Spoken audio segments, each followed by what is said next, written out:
In the shadowed halls of Blackthorn Manor, a scream pierces the night. Clara Ashby, young and radiant, lies dead, poisoned by a hidden hand. Was it greed, betrayal, or a secret too dark to bear? A cryptic diary, a buried cigarette case, a deadly glass of sherry. Each clue whispers of deception. Can Hercule Poirot, with his little gray cells, unravel the truth before another life is lost? Who among the elegant guests hides a murderer's heart? Step into a world of secrets where every word could be a lie. Chapter 1. The Gathering at Blackthorn Manor. The late summer sun cast long shadows over the manicured lawns of Blackthorn Manor, a sprawling Elizabethan estate nestled in the heart of the Dorset countryside. To Captain Arthur Hastings, the scene was one of serene elegance, a perfect tableau of English gentility. The ivy-clad stone facade, the rose gardens heavy with scent, and the distant bleating of sheep all conspired to create an illusion of timeless tranquility. Yet, as he stepped from the hired motor car onto the gravel drive, Hastings felt a prickle of unease, as though the air itself carried a whisper of something amiss. It was August 20th, 1925, and Hastings had arrived at the invitation of his old friend, Sir Reginald Ashby, the master of Blackthorn Manor. The occasion was a weekend gathering to celebrate the engagement of Sir Reginald's niece, Miss Clara Ashby, to Mr. Julian Warrender, a dashing young barrister with a reputation for charm and ambition. The guest list, as Sir Reginald's letter had promised, was a select assembly of family and friends, though Hastings suspected the true purpose was to parade the Ashby wealth before society's discerning eyes. As the butler, a gaunt figure named Perkins, led him through the oak-paneled hall, Hastings noted the meticulous order of the house. The polished floors gleamed, the portraits of stern-faced Ashby ancestors stared down, and the faint ticking of a grandfather clock marked the passage of time with relentless precision. It was the sort of place, Hastings thought, where nothing could go wrong, yet everything might. In the drawing room, the guests were already assembled, their voices a polite murmur over the clink of teacups. Sir Reginald, a portly man with a florid complexion and a booming laugh, greeted Hastings warmly. "My dear Hastings, you've made it at last. Come, meet the others. We're a merry lot, though I dare say you'll find us a touch eccentric." The introductions followed with the practiced ease of a society host.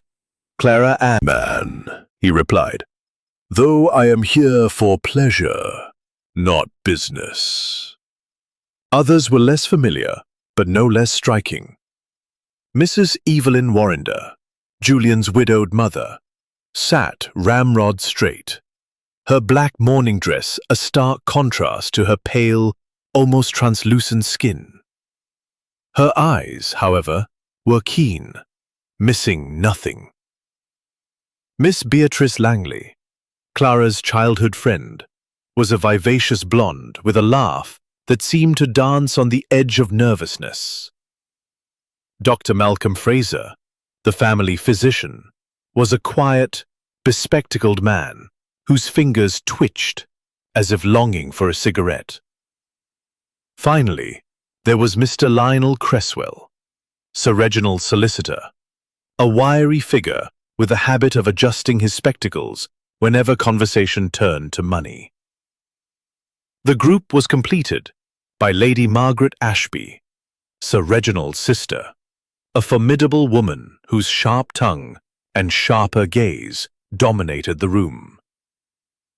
"Arthur," she said, fixing Hastings with a look that seemed to weigh his very soul. "You're looking well. I trust you'll keep that detective friend of yours away from our little celebration. We have no need for his sort here." Hastings chuckled, though the comment stung. "Poirot is in London, Lady Margaret. I'm quite alone." As tea was served, the conversation flowed smoothly, touching on the weather, the engagement, and the recent renovations to Blackthorn Manor. Yet Hastings could not shake his unease. There was a brittleness to the pleasantries, a tension beneath the smiles.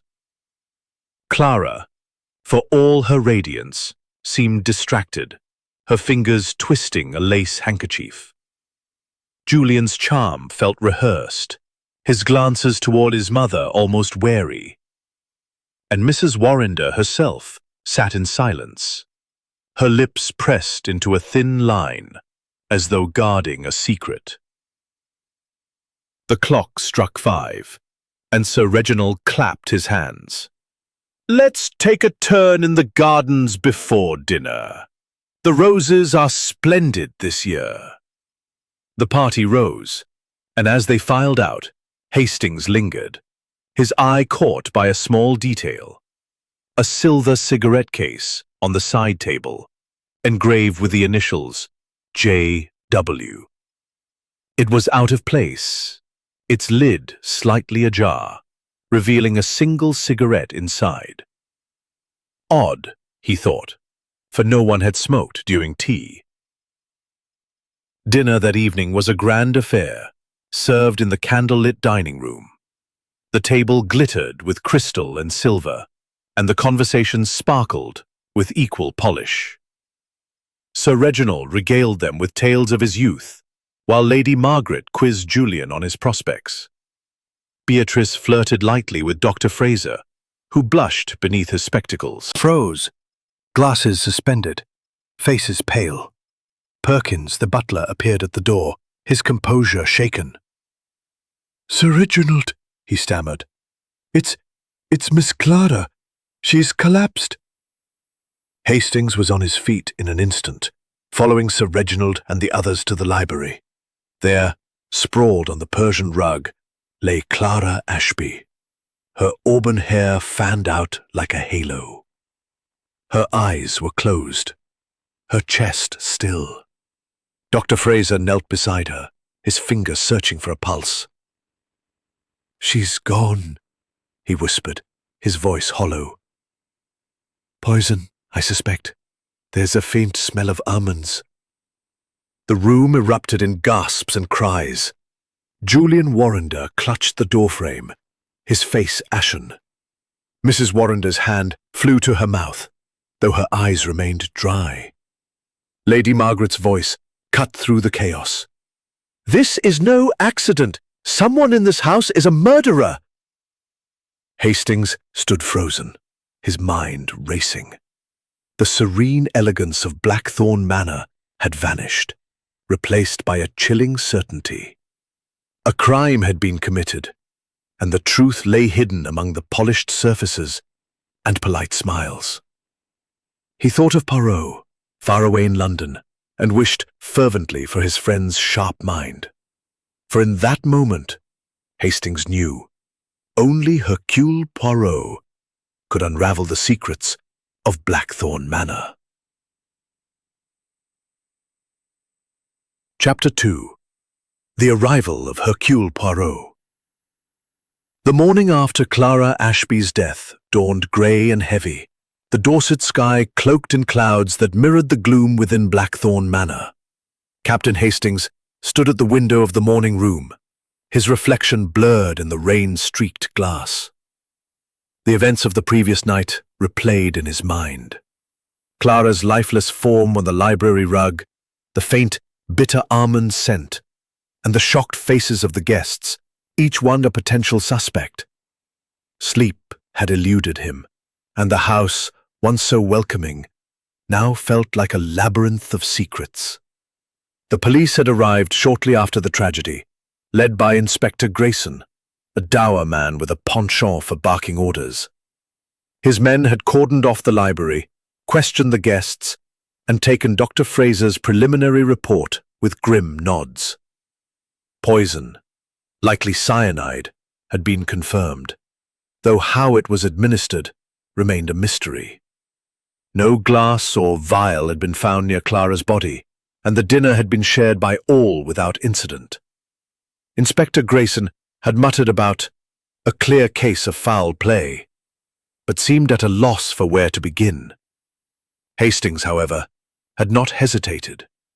At the earliest opportunity, he had telephoned London, urging his friend Hercule Poirot to join him at Blackthorn Manor. "It's a devilish business, Poirot," he had said. Hall struck 11. Hastings heard the crunch of gravel outside. He turned from the window to see a sleek, black Daimler pull up the drive. From it emerged a figure, unmistakable even at a distance. Hercule Poirot, diminutive yet commanding, his patent leather shoes gleaming despite the drizzle. His moustache was as immaculate as ever, and his green eyes sparkled with curiosity as he adjusted his Homburg hat. Hastings hurried to the entrance hall, where Perkins the butler was already opening the door. "Monsieur Poirot!" Hastings exclaimed, relief flooding him. "You've no idea how glad I am to see you." Poirot's lips twitched in a faint smile. "My dear Hastings, you have the air of a man who has seen a ghost. But fear not. Hercule Poirot is here, and order shall be restored." He stepped inside, his eyes sweeping the hall with the precision of a surveyor. "Now tell me everything, from the beginning, and omit not the smallest detail." As they settled in the morning room, Hastings recounted the events: the engagement party, the guests, Clara's collapse, and the police's futile efforts. Poirot listened, his head tilted slightly, his fingers steepled before him. Occasionally, he interjected with a sharp question. "The cigarette case, you say it bore the initials J.W. And Miss Ashby, her manner, was it anxious before the scream?" Hastings answered as best he could, marveling at Poirot's ability to seize upon details he had scarcely noticed himself. When Hastings finished, Poirot leaned back, his eyes half closed. "A most intriguing puzzle, Hastings. A young woman poisoned in a room full of people, yet no one sees the act. The method, it is clever, but the motive, that is where the truth lies. We must study the hearts of these people, their secrets, their desires." Before Hastings could respond, Inspector Grayson entered, his expression sour. "Captain Hastings, who's this?" he demanded, eyeing Poirot with suspicion. Poirot rose, bowing slightly. "I am Hercule Poirot, private detective, at your service, Inspector. I have been invited by my friend Captain Hastings to assist in this most unfortunate affair." Grayson's eyebrows rose. "The famous Poirot, eh? Well, I suppose we could use a fresh pair of eyes, but don't expect miracles. This case is a mess. No weapon, no clear motive, and every guest swears they saw nothing." Poirot's smile was serene. "Miracles, Inspector, are not required. Only logic, observation, and the little grey cells. May I see the library where Mademoiselle Ashby met her fate?" Grayson grunted assent, and the three men And the windows. He paused by the desk, where a small crystal decanter sat beside a single glass. "This decanter," Poirot said, his voice soft. "It was here last night?" Grayson nodded. "Aye, but it's just sherry. We tested it, no poison." Poirot's fingers brushed the glass, and he frowned. "And yet it is not clean. There is a faint residue, almost invisible. Tell me, Inspector, was this glass examined?" Grayson flushed. "We assumed it was from earlier in the evening, No one drank after dinner. Assumptions, Poirot murmured, are the enemies of truth. He turned to Hastings. Mon ami, you mentioned a cigarette case in the drawing room. Was it still there after the tragedy? Hastings hesitated. I didn't check. Things were so chaotic. Poirot nodded, as if expecting this. We shall verify, but first, I must meet these guests. Their words, their gestures, will tell us much. The rest of the morning was spent in the drawing room, where the guests had gathered, their faces drawn with grief or suspicion. Sir Reginald, red-eyed, greeted Poirot with a weary handshake. I hope you're as good as Hastings claims, Mr. Poirot. Clara was... she was everything to me. Lady Margaret, seated stiffly, fixed Poirot with a steely gaze. I trust you'll get to the bottom of this, Mr. Poirot. Someone in this house is a snake, and I'll not rest until they're found. Julian Warrender, pale and dishevelled, spoke little, his eyes darting to his mother, who sat silently, her hands folded tightly. Beatrice Langley's vivacity was gone, replaced by a nervous fidgeting with her bracelet. Dr. Fraser, meanwhile, seemed eager to assist, offering medical details about cyanide poisoning with clinical precision. Lionel Cresswell, the solicitor, hovered at the edges, his spectacles glinting as he watched Poirot closely. Poirot's questions were gentle but probing, touching on each guest's movements the previous evening. Where had they been at 8:45 p.m. when the scream was heard? What had they seen of Clara before her collapse? Their answers were consistent yet vague. Dinner, conversation, a stroll to the library. Too consistent, Hastings thought, catching Poirot's slight frown. As the interviews concluded, Poirot paused by the side table where Hastings had seen the cigarette case. It was gone. Curious, Poirot said softly, his eyes narrowing. Very curious indeed. The gong for luncheon sounded, but Hastings felt no hunger. Poirot's presence had shifted the atmosphere, as if a spotlight now illuminated the shadows of Blackthorn Manor.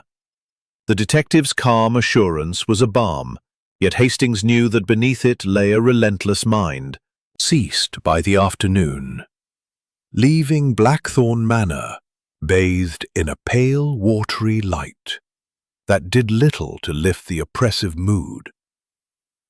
In the drawing room, the guests sat in uneasy silence, their eyes flitting between one another and the small, immaculate figure of Hercule Poirot, who stood before the fireplace, his hands clasped behind his back. Captain Hastings, seated near the window, marveled at how Poirot's mere presence seemed to transform the room into a stage, each guest an actor awaiting their cue. Inspector Grayson had reluctantly agreed to let Poirot conduct private interviews, muttering about amateur meddling, but conceding that the police had yet to uncover a clear lead.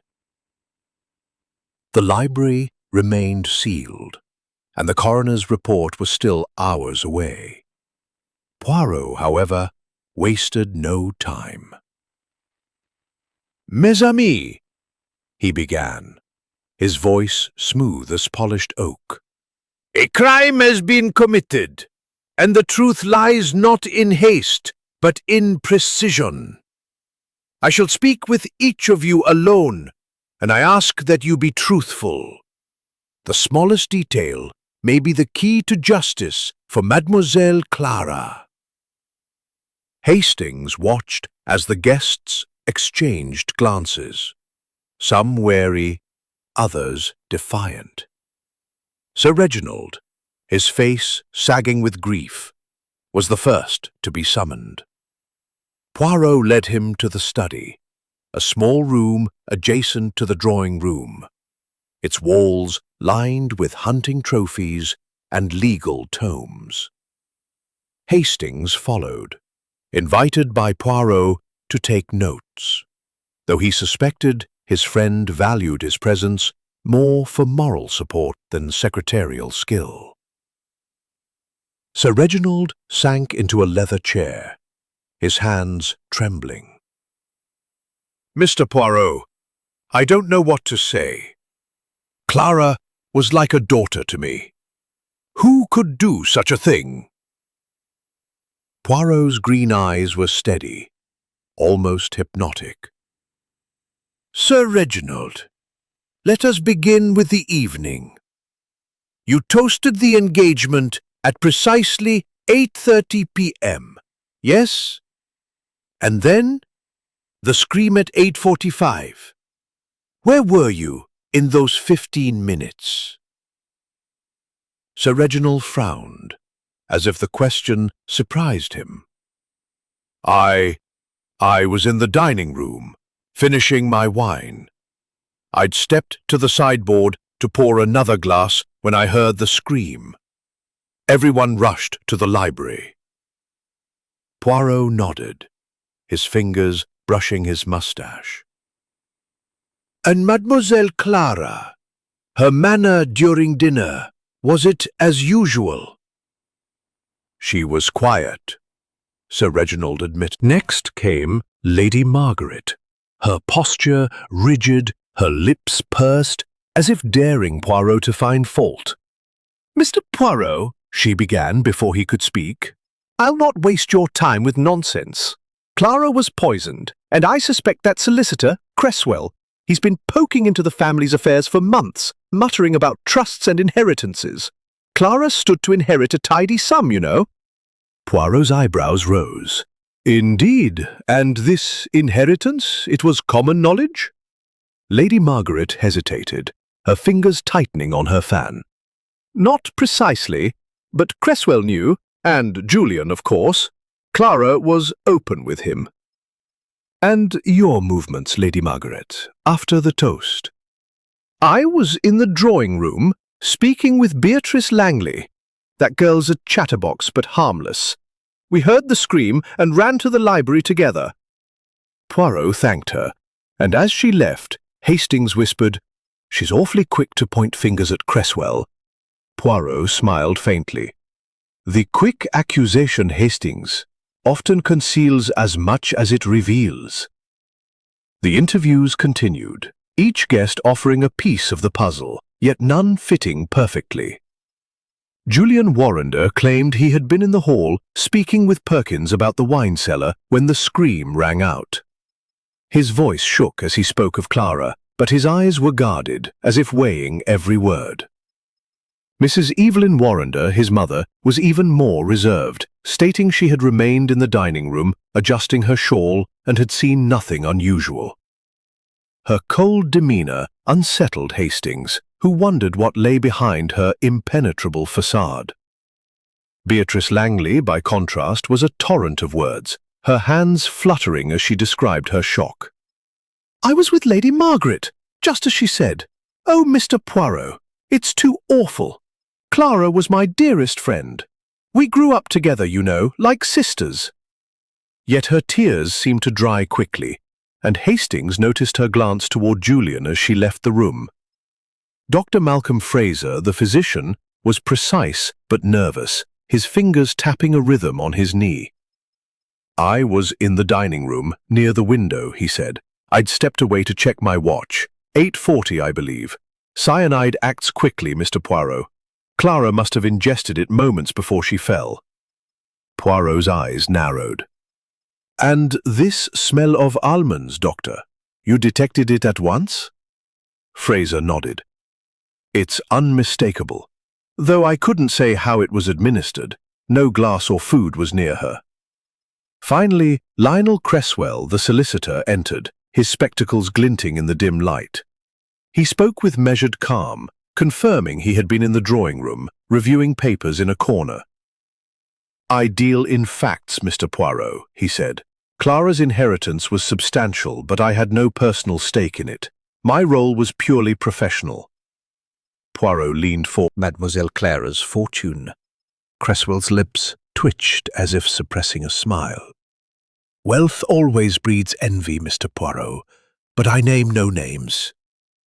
As the interviews concluded, Poirot and Hastings returned to the drawing room, where the guests sat in strained silence. Poirot paced slowly, his eyes scanning the room. "Hastings," he murmured, "did you observe the alibis? Each one is precise, yet none is corroborated by another. And the cigarette case, its absence troubles me." Hastings frowned. "You think it's significant?" Poirot's smile was enigmatic. "Everything, mon ami, is significant, but we must look beyond the words to the silences. Someone in this room knows more than they say." As the clock struck 3, Inspector Grayson appeared, his face grim. "Mr. Poirot, we found something. A vial, hidden in the library's fireplace. It's empty, but it smells of cyanide." The guests gasped and Poirot's eyes gleamed. "Excellent, Inspector. The puzzle begins to take shape. But tell me, where is the cigarette case that Captain Hastings saw yesterday?" Grayson blinked. "Cigarette case? We found no such thing." Poirot's moustache twitched.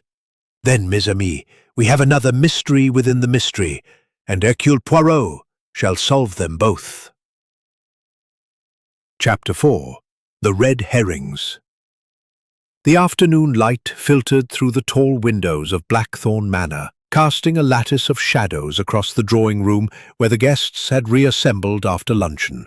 Captain Hastings, seated near a rosewood table, felt the air thick with suspicion, as though each glance between the occupants carried an unspoken accusation. Hercule Poirot stood by the fireplace, his small frame radiating a quiet authority that seemed to hold the room in thrall.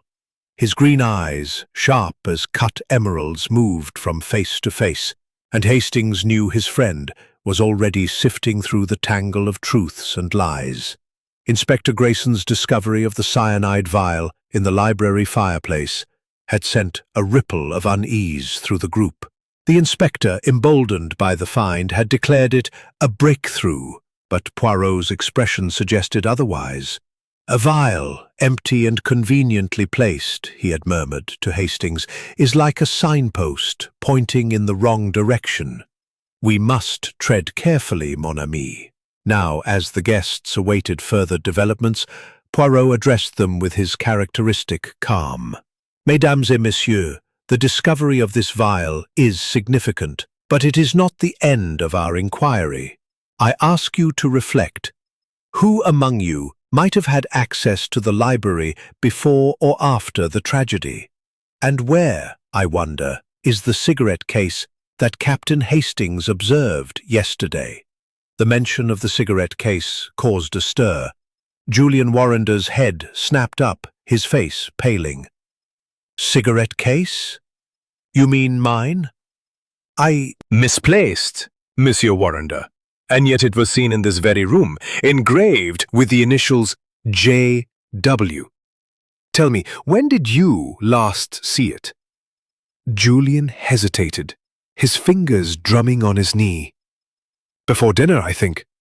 I left it on the side table. I don't smoke often, you see. Clara disliked it." Mrs. Evelyn Warrender, seated beside her son, spoke for the first time that afternoon, her voice low and precise. "My son is careless with his belongings, Mr. Poirot.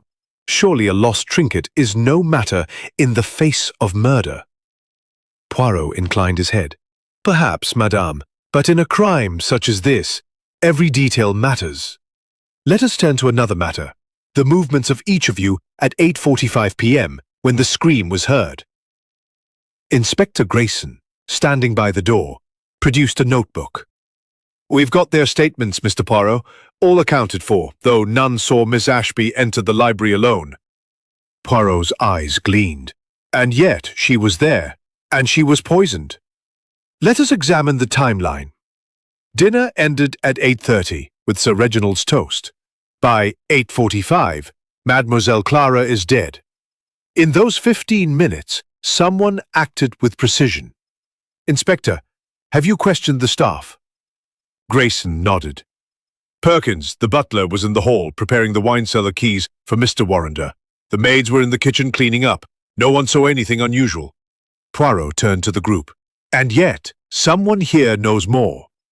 I invite you to speak now, before the truth reveals itself in less pleasant ways. A tense silence followed, broken by Beatrice Langley's sudden sob. Oh, Mr. Poirot, it's too dreadful. I can't bear it. Clara and we quarrelled yesterday afternoon. It was nothing serious, just a silly disagreement about her engagement. But now I feel so guilty. Lady Margaret's voice cut through like a blade. Guilty, Beatrice, or merely theatrical? You always were one for dramatics. Beatrice flushed, her eyes flashing. That's unfair, Margaret. I loved Clara. I'd never harm her. Poirot raised a hand, his tone soothing. Mademoiselle Langley, this quarrel, what was its nature? Beatrice hesitated, twisting a bracelet. Clara seemed unsure about Julian. She said she discovered something that worried her. She wouldn't tell me what, only that it might change everything. Julian's face darkened. That's absurd. Clara and I were perfectly happy. She had no doubts about me. Poirot's gaze lingered on Julian, but he said nothing, instead turning to Dr. Fraser. Doctor, you mentioned the cyanide acted swiftly. Could it have been administered earlier, perhaps during dinner? Fraser adjusted his spectacles, his voice measured. Unlikely, Mr. Poirot. Cyanide's effects are almost immediate, within seconds or minutes.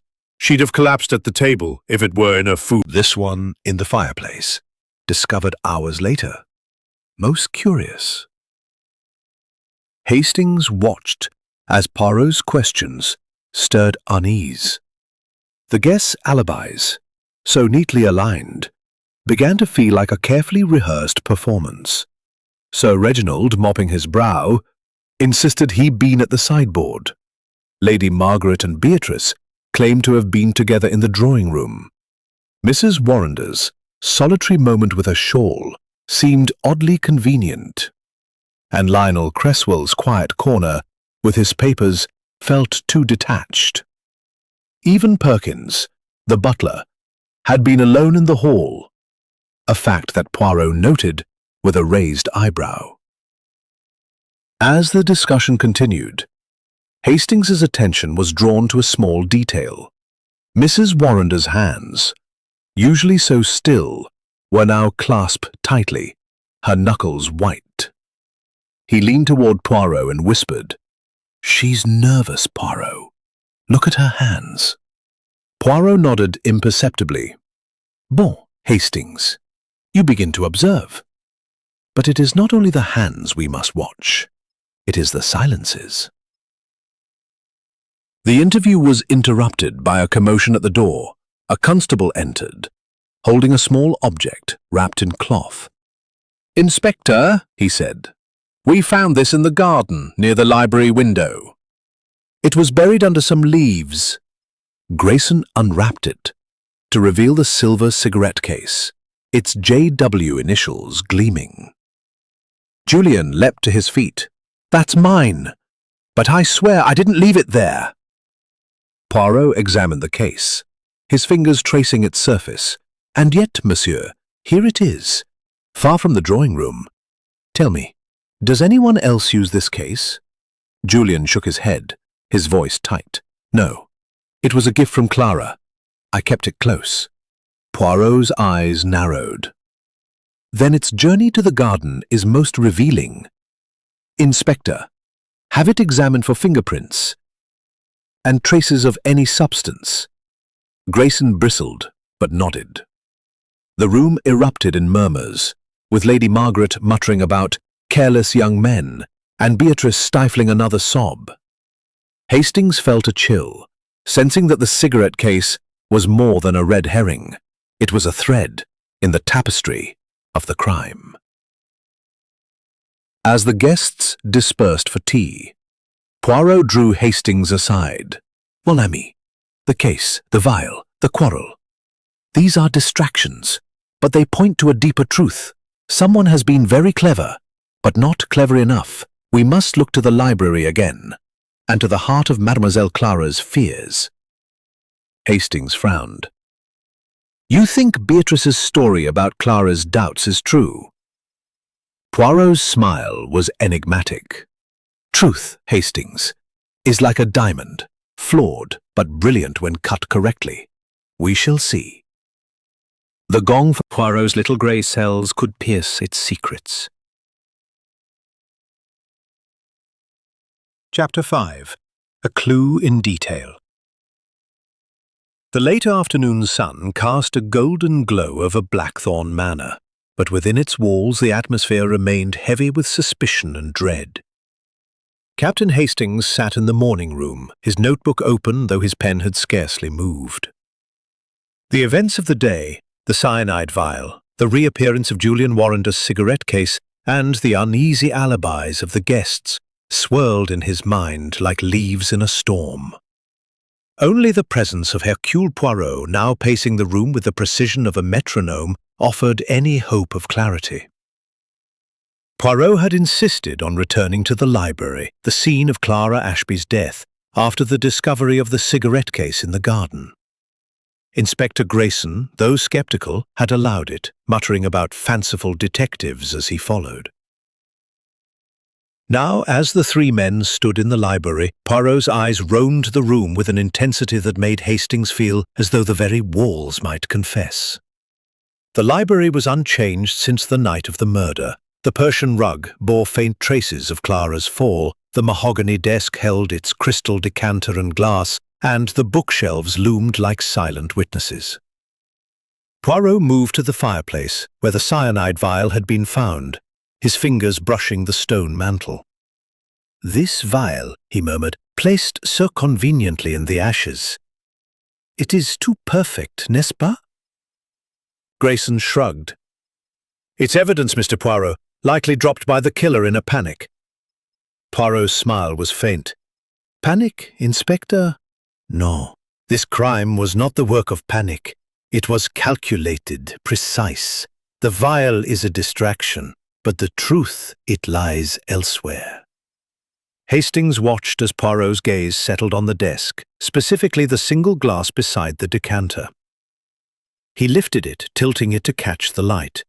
"This glass, Inspector, you said it was tested?" "Aye," Grayson replied. "Just sherry, like the decanter, no poison." Poirot's eyes narrowed. "And yet I observed a residue yesterday, almost invisible. Tell me, was the glass empty when you found it?" Grayson frowned, consulting his notebook. "The report says it had a trace of sherry. We assumed Miss Ashby drank from it earlier." Poirot's moustache twitched. "Assumed, Inspector? Assumptions are dangerous. Let us consider Mademoiselle Clara collapses here in the library at 8:45 p.m. No one saw her enter and no one saw her drink. Yet this glass, it has been used. Most curious." Hastings leaned forward. "You think the poison was in the glass?" Poirot held up a hand. "Patience, mon ami. We must reconstruct the moment. The dinner ends at 8:30, with Sir Reginald's toast. The guests disperse, some to the drawing room, others to the hall." Poirot crossed to the window, which overlooked the garden where the cigarette case had been found. He examined the sill, his fingers tracing the wood. "This window," he said softly. "It was closed last night, yes?" Grayson nodded. "Locked tight, no sign of tampering." Poirot's eyes gleamed. "And yet, the cigarette case, engraved with J.W., is found outside, buried under leaves. Tell me, Hastings, did you notice anything about the garden when you arrived yesterday?" Hastings blinked, caught off guard. "It was well kept. The roses were splendid, as Sir Reginald said." Poirot nodded. "Précisément. And the earth beneath the roses, was it disturbed?" Hastings hesitated, picturing the scene. "I don't recall, but it was raining this morning, so any marks might have been washed away." Poirot's smile was enigmatic. "The rain, it complicates, but it does not erase. We shall return to the garden. But first, another detail troubles me." He moved back to the desk, picking up a small leather-bound book that lay half hidden beneath a stack of papers. It was a diary, its pages edged in gold. "This," he said. "Was it here last night?" Grayson shook his head. "Not that I know of. The desk was searched, but we focused on the decanter and glass." Poirot opened the diary, flipping to the final entry dated August 19th, 1925, the day before the murder. The handwriting was delicate, unmistakably Clara's. He read aloud. "I cannot shake this unease. Jay has changed, and I fear what I've learned. Tomorrow I must decide." Hastings' heart quickened. "Jay? That must be Julian. Beatrice mentioned Clara's doubts about him." Poirot closed the diary, his expression unreadable. "Perhaps, Hastings? Or perhaps Jay is another. We must not leap to conclusions. This diary, it is a clue, but it is also a trap. The truth lies in the details, the glass, the cigarette case, the diary, and the silences of those who remain." They returned to the drawing room, where the guests were gathered, their faces a study in suppressed emotion. Julian Warrender sat apart, his jaw tight, while his mother, Mrs. Evelyn Warrender, stared into the distance, her hands still clenched. Beatrice Langley twisted her bracelet, her eyes red from crying, while Dr. Fraser fidgeted with his watch. Sir Reginald slumped in an armchair, his grief palpable, and Lady Margaret's sharp gaze followed Poirot like a hawk. Lionel Cresswell, the solicitor, stood by the window, his spectacles catching the light. Poirot held up the diary, and a collective gasp rippled through the room. "This," he said, "belonged to Mademoiselle Clara. Its final entry speaks of unease, of a decision to be made. I ask you now." His voice was icy. "My son is right, Mr. Poirot. Clara was a fanciful girl. Her fears were likely nothing." Beatrice's voice trembled. "She told me she discovered something. She wouldn't say what, but she was frightened. I should have pressed her." Poirot's eyes softened, but his tone remained firm. "Mademoiselle Langley, you have been most helpful. And you, Monsieur Cresswell, did Mademoiselle Clara ever speak to you of her concerns? Perhaps about her inheritance?" Cresswell adjusted his spectacles, his voice steady. "She asked about her trust fund last week. Routine questions, nothing alarming. I assured her it was secure." Poirot nodded, but Hastings caught the flicker of doubt in his friend's eyes. As the guests dispersed, Poirot drew Hastings aside. "Mon ami, the diary is a spark, but the glass and the cigarette case, they are the kindling. We must learn how the poison reached Clara, and why the case was moved. Tomorrow we shall examine the garden, and I shall speak again with Monsieur Warrender. His agitation betrays him." Hastings frowned. "You suspect Julian?" Poirot's smile was enigmatic. "I suspect everyone, Hastings, until the little grey cells tell me otherwise. But mark this, the clue in the diary. It is not what it seems. We must look deeper." As evening fell, Blackthorn Manor seemed to close in around them, its elegance a mask for the darkness within. Hastings felt the weight of the mystery pressing down, but Poirot's calm assurance was a beacon. The truth, he knew, was drawing nearer, hidden in the details only Poirot could see. This chapter introduces a key clue, Clara's diary, and deepens the mystery with the residue in the glass and the cigarette case's odd placement, while reinforcing the psychological tension among the suspects. The Christie-esque tone and suspense are maintained, with Poirot's methodical approach keeping listeners engaged for an audiobook or podcast. To continue with Chapter 6, and our focus on more lies surfacing, or another pivotal clue. If you have feedback or want to clarify Miss Marple versus Poirot, please let me know. Chapter 6. More lies surface. The evening of August 21st, 1925, settled over Blackthorn Manor like a velvet curtain. The air thick with the scent of roses, and the weight of unspoken truths. Captain Hastings sat in the drawing room, his nerves frayed by the day's discoveries. The cyanide vial, the cigarette case, and now Clara Ashby's cryptic diary. The guests, gathered for a subdued dinner, wore their civility like ill-fitting masks, their glances sharp with suspicion. Hercule Poirot, seated at the head of the table at Sir Reginald's insistence, observed them with the calm precision of a watchmaker, his green eyes missing nothing. Margaret's sharp tongue was unusually subdued, though her eyes darted towards Julian Warrender, who sat pale and tense beside his mother. Mrs. Evelyn Warrender's cold composure seemed to chill the room, while Beatrice Langley's forced cheer grated on Hastings' nerves. Dr. Malcolm Fraser ate mechanically, his gaze fixed on his plate, and Lionel Cresswell, the solicitor, sipped his wine with an air of detached curiosity. Poirot, as was his habit, steered the conversation towards seemingly innocuous topics: the weather, the history of Blackthorn Manor, the beauty of the Dorset countryside. Yet Hastings knew his friend was probing, setting traps with every question. "Monsieur Cresswell," Poirot said, his tone light, "you mentioned Mademoiselle Clara's inquiries about her trust fund. Was there perhaps a recent change in its terms?" Cresswell's spectacles glinted as he paused, his fork hovering.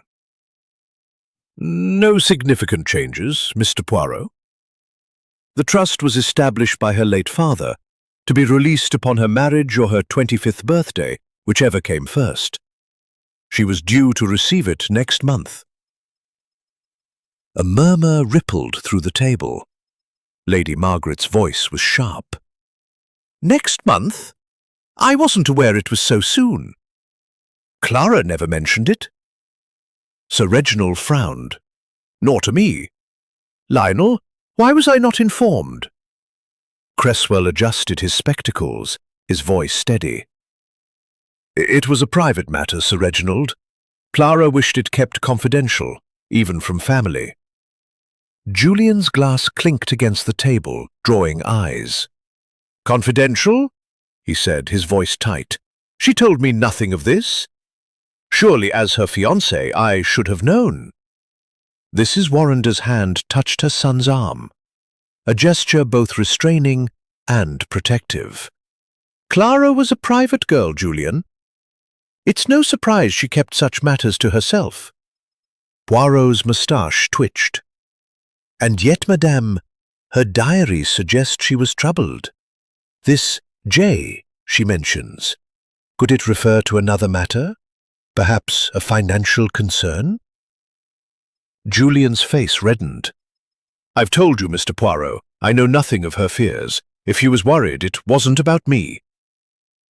Beatrice Langley's voice broke in, trembling.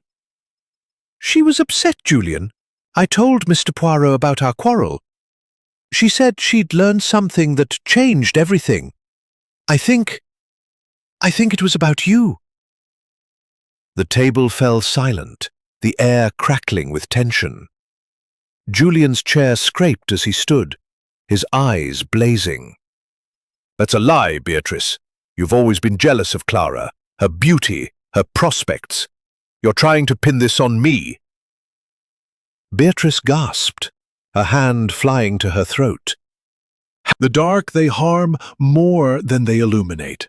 Let us return to the facts. Mademoiselle Clara's trust fund, it was substantial, yes? Cresswell nodded.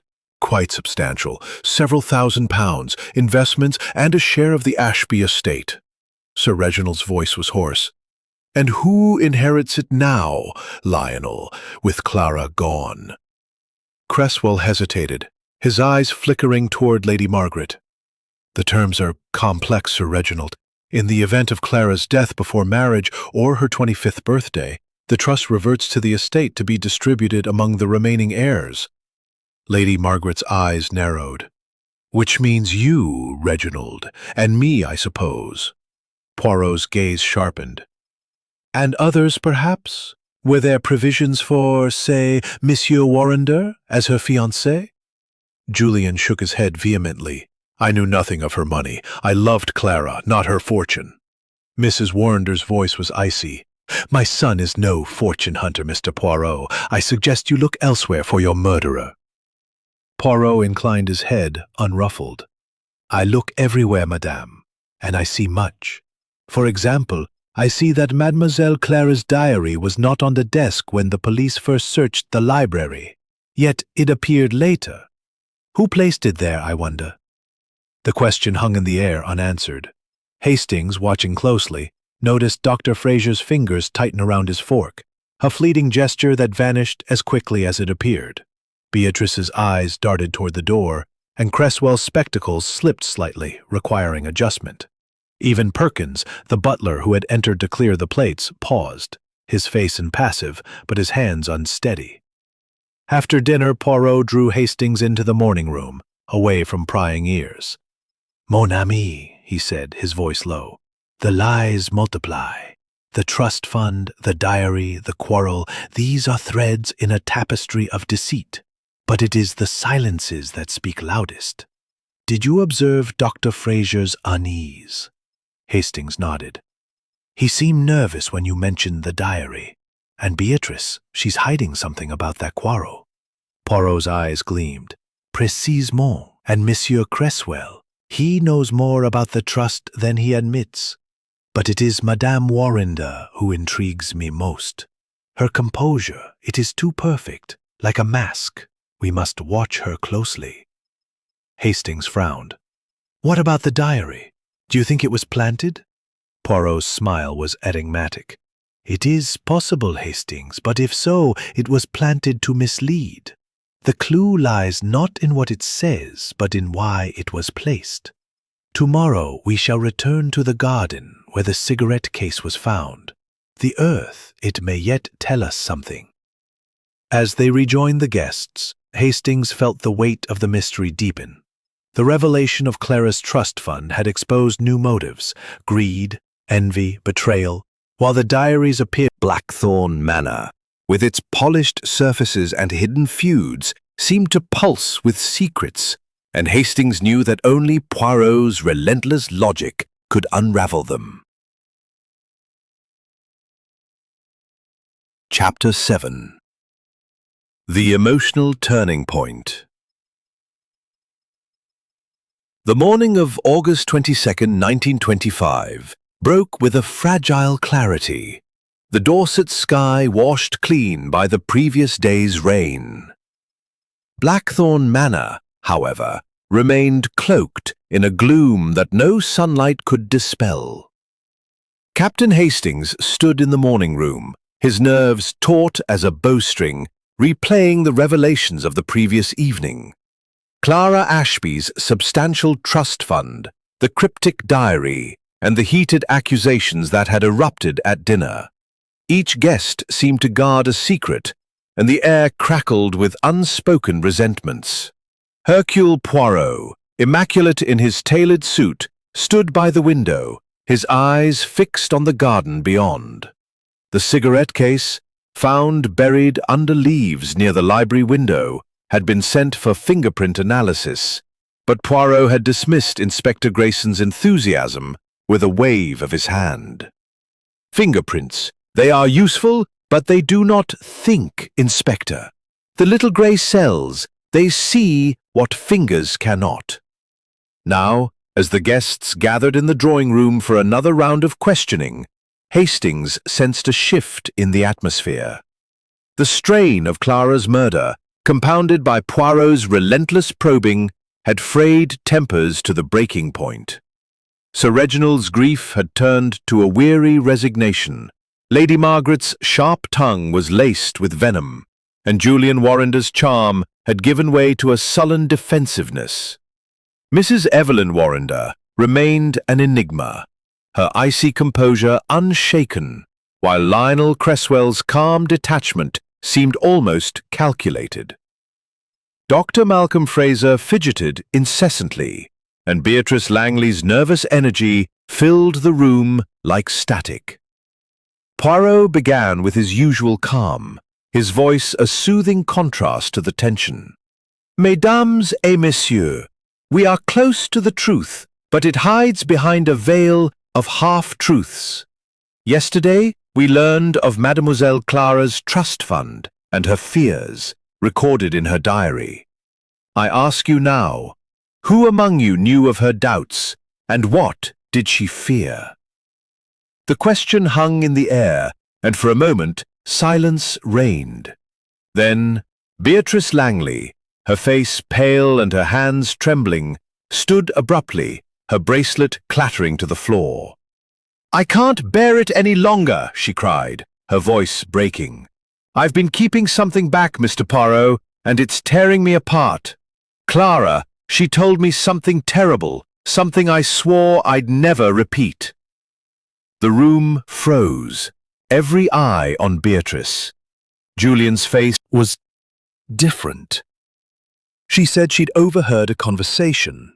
Something that made her question everything. She wouldn't tell me who it was about, only that it involved a betrayal. She said, B, if anything happens to me, you must tell someone. I thought she was being dramatic, but now... Her voice broke into a sob. Hastings's heart raced. A betrayal, he said, unable to contain himself. By whom? Beatrice shook her head, tears streaming down her cheeks. She didn't say. But she was frightened, Mr. Poirot. She kept looking toward the house as if someone might be watching. I should have pressed her, but I didn't.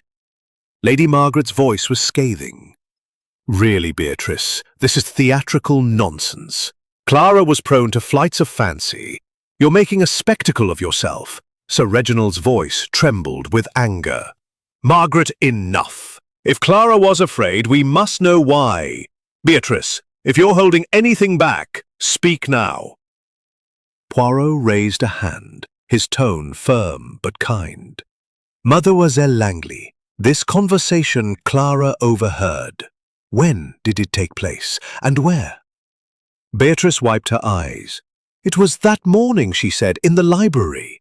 She'd gone to fetch a book and heard voices through the door. She didn't go in, but she listened. That's all she told me. Poirot's eyes gleamed. The library again, most interesting. And these voices, did she describe them? A man, a woman? Beatrice hesitated. She said, one was a man's voice, low and urgent. The other she wasn't sure.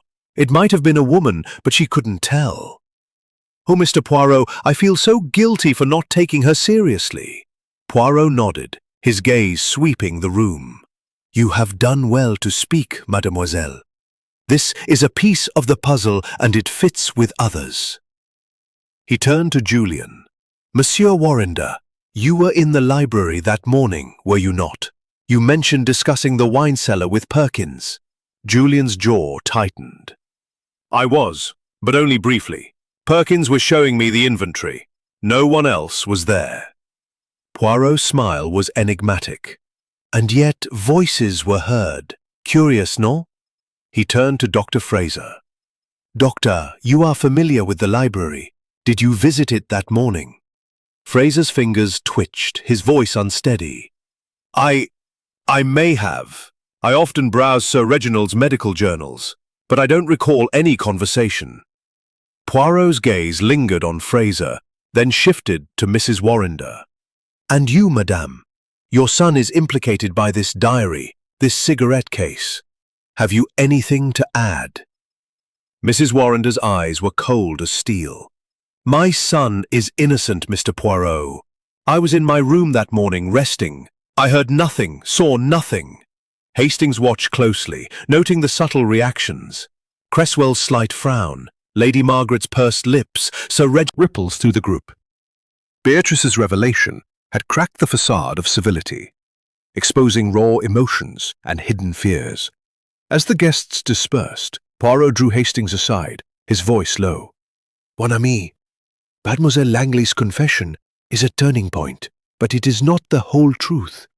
The conversation Clara overheard, it is the key.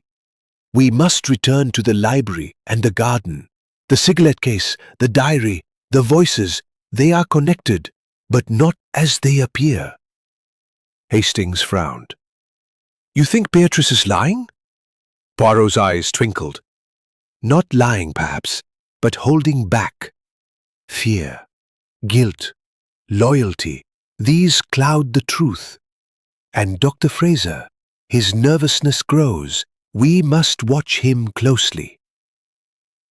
Inspector Grayson approached, his expression grim. Mr. Poirot, the fingerprint results are back. The cigarette case is only Mr. Warrender's prints. But the vial, it's clean. Not a single print.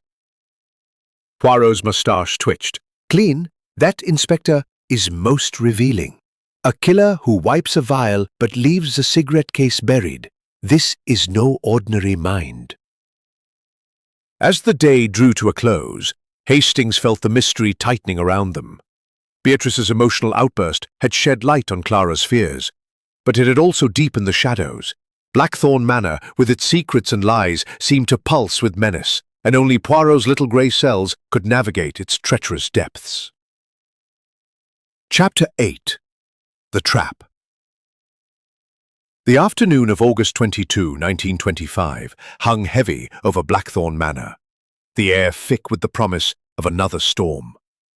Captain Hastings stood in the drawing room, his nerves taut, as he watched Hercule Poirot prepare for what he called a little experiment. The detective's calm demeanor belied the intensity of his purpose, and Hastings knew from experience that when Poirot spoke of experiments, the truth was not far behind. The revelations of the past days, Clara Ashby's diary, the cyanide vial, the buried cigarette case, and Beatrice Langley's tearful confession about Clara's overheard conversation had cast a web of suspicion over the household, and Poirot was ready to tighten its strands. The guests were summoned to the drawing room at precisely 4 o'clock, their faces a gallery of unease. Sir Reginald's grief had hardened into a stoic mask, while Lady Margaret's eyes glinted with barely concealed impatience. Julian Warrender sat rigid, his hands clenched, his mother, Mrs. Evelyn Warrender, beside him, her composure as impenetrable as ever. Beatrice Langley twisted her bracelet nervously, her earlier outburst leaving her pale and subdued. Dr. Malcolm Fraser's fingers twitched as if longing for a cigarette, and Lionel Cresswell, the solicitor, stood by the window, his spectacles reflecting the fading light.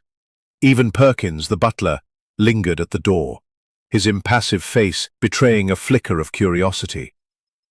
Poirot, he began, his voice smooth as velvet. We have reached a critical moment in our investigation. A young woman, Mademoiselle Clara, lies dead, poisoned by cyanide in this very house. The clues, the vial, the cigarette case, the diary, the overheard conversation, point to a truth that one of you seeks to hide. Today, I propose to bring that truth into the light. A murmur rippled through the group, and Hastings noted Julian's sharp intake of breath. Poirot raised a hand, silencing them. I have asked Inspector Grayson to join us, for what I reveal may require his authority. But first, let us consider the facts. Mademoiselle Clara overheard a conversation in the library, one that filled her with fear. She wrote of a J and a decision to be made. The cigarette case, bearing the initials J.W., was found buried in the garden, yet its owner, Monsieur Warrender, claims he misplaced it. The vial of cyanide, wiped clean of prints, was hidden in the fireplace. And the glass on the library desk, it bears a residue that intrigues me. Inspector Grayson, standing by the door, nodded grudgingly. We've had the glass re-examined, Mr. Poirot. The residue was sherry, but there's a trace of something else. Possibly cyanide, though it's faint. Poirot's eyes gleamed. Precismo, Inspector. The glass is the key, but not as you think. I propose a reconstruction of the fatal moment. Let us imagine Mademoiselle Clara in the library, alone, at 8:45 p.m. She drinks from this glass, perhaps believing it to be sherry, but the poison, it acts swiftly, and she falls. yet no one sees her enter, and no one sees the poison administered. How, then, was it done? Lady Margaret's voice was sharp. Really, Mr. Poirot, must we indulge in theatrics? The vial proves someone poisoned her deliberately. Poirot's smile was enigmatic. The vial, madame, is a distraction. It was placed to mislead. But the glass, its residue suggests a possibility. I have a theory, but to test it, I require your cooperation. I propose that we recreate the scene of the crime, here and now, in this room. The guests exchanged uneasy glances. Sir Reginald's voice was hoarse. Recreate it? What do you mean, Mr. Poirot? Poirot gestured to a small table where Perkins had placed a crystal decanter and a single glass, identical to those in the library. We shall simulate the moment. I have asked Perkins to pour sherry into this glass, as it was on the night of the tragedy. But this time, I have added a harmless substance, bitter almond extract, which mimics the scent of cyanide, but poses no danger. Do or do not do. The guilty mind, it betrays itself in the smallest gestures. Who will volunteer? The silence was oppressive, each guest frozen in place. Hastings's heart pounded as he watched their faces. Julian's clenched jaw, Mrs. Warrender's icy stare, Beatrice's trembling hands, Dr. Fraser's twitching fingers, Cresswell's impassive calm, Lady Margaret's narrowed eyes, and Sir Reginald's weary slump. Finally, Dr. Fraser stepped forward, his voice unsteady. I'll do it. I've nothing to hide. Poirot nodded, handing him the glass. Merci, doctor. Drink, and let us observe. Fraser hesitated, his eyes darting to the glass, then to Poirot. He raised it to his lips, but his hand shook, and a single drop spilled onto the table. He drank quickly, grimacing at the bitter taste, then set the glass down with a clatter. There, he said, his voice tight, satisfied. Poirot's gaze was unrelenting. Most interesting, doctor, your hesitation. It speaks louder than your words. Tell me, why did you pause? Fraser flushed, adjusting his spectacles. It smells like cyanide. It startled me, that's all. Poirot turned to the others. And you, mes amis, who else will drink? Beatrice stepped forward, her face pale but resolute. I will, for Clara. She took the glass, drank without hesitation, and set it down firmly. It's bitter, but I'm fine. One by one, the others followed, Sir Reginald, Lady Margaret, Cresswell, and finally Mrs. Warrender, each drinking with varying degrees of reluctance. Julian hesitated longest, his eyes locked on Poirot's, but he drank at last, his expression defiant. Only Perkins, as a servant, was excused. Poirot watched each movement, his eyes like a hawk's. When all had finished, he clapped his hands softly. Bravo! You have all played your parts well, but one of you played too well. The glass. It was not poisoned. Yet the fear of poison revealed much. Dr. Fraser, your hesitation was most pronounced. Why, I wonder? Fraser's face reddened. I told you, it was the smell. I'm a doctor. I know what cyanide can do. Poirot's smile was thin. And yet, Mademoiselle Beatrice drank without fear. Monsieur Cresswell, you drank slowly, as if calculating. Madame Warrender, your hand was steady, but your eyes, they betrayed a flicker of alarm. Mrs. Warrender's voice was cold. You see what you wish to see, Mr. Poirot. I am innocent. Poirot turned to the group. This experiment was not to find poison, but to find fear. The guilty one, they know how the science worked. The guilty one is nervous, and they will make a mistake. Tomorrow, we return to the garden where the cigarette case was found. The earth, It holds secrets yet. The storm clouds gathered outside, mirroring the tension within Blackthorn Manor. Hastings felt the mystery tightening, the truth tantalizingly close, yet still obscured by the lies of those around them. Only Poirot's little grey cells, he knew, could pierce the final veil. Chapter 9. A Crack in the Facade. The morning of August 23rd, 1925, dawned with a deceptive calm over Blackthorn Manor. The Dorset countryside bathed in soft light that belied the storm of suspicion within. Captain Hastings stood in the garden, his breath visible in the cool air, watching Hercule Poirot examine the rose bed where Julian Warrender's cigarette case had been found. The detective's meticulous movements, crouching to inspect the soil, his gloved fingers sifting through leaves, reminded Hastings of a painter adding precise strokes to a canvas. Poirot's trap the previous day, with its staged cherry glass, had left the guests rattled, and Hastings sensed the mystery was nearing a breaking point. Poirot's experiment had exposed cracks in the suspect's composure.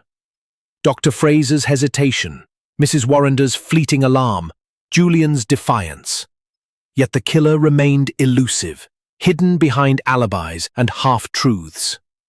The cyanide vial, the diary, and Clara Ashby's overheard conversation swirled in Hastings's mind, each clue a piece of a puzzle only Poirot could assemble. "Mon ami," Poirot said, straightening, a smudge of earth on his glove. "The garden, it speaks, if one listens. This spot, where the cigarette case was buried, it is not random. The earth here is freshly turned, yet the rain should have smoothed it. Someone disturbed it after the storm." Hastings frowned. "You think the case was planted later to incriminate Julian?" Poirot's eyes twinkled. "Perhaps, Hastings, or perhaps it was discarded in haste, then buried to conceal it. But look, here, beneath the roses." He pointed to a faint indentation in the soil, barely visible. "A footprint, small and narrow, not a man's, I think." Hastings's pulse quickened. "A woman's? Mrs. Warrender? Beatrice?" Poirot's smile was enigmatic. "Patience, mon ami. The footprint is a clue, but it must be paired with others. Let us return to the house. I wish to speak with Perkins, the butler." His silence. "It is too perfect." They found Perkins in the hall, polishing silver with a methodical precision that rivaled Poirot's own. The butler's gaunt face remained impassive as Poirot approached, but Hastings noticed a slight tightening of his hands. "Monsieur Perkins," Poirot began, his Library? Perkins' eyes flickered, but his voice was steady.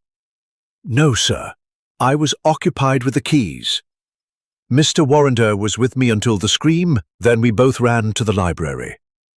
Poirot nodded, his gaze piercing. "And before dinner, when Mademoiselle Clara overheard a conversation in the library, did you notice anyone entering or leaving that room?"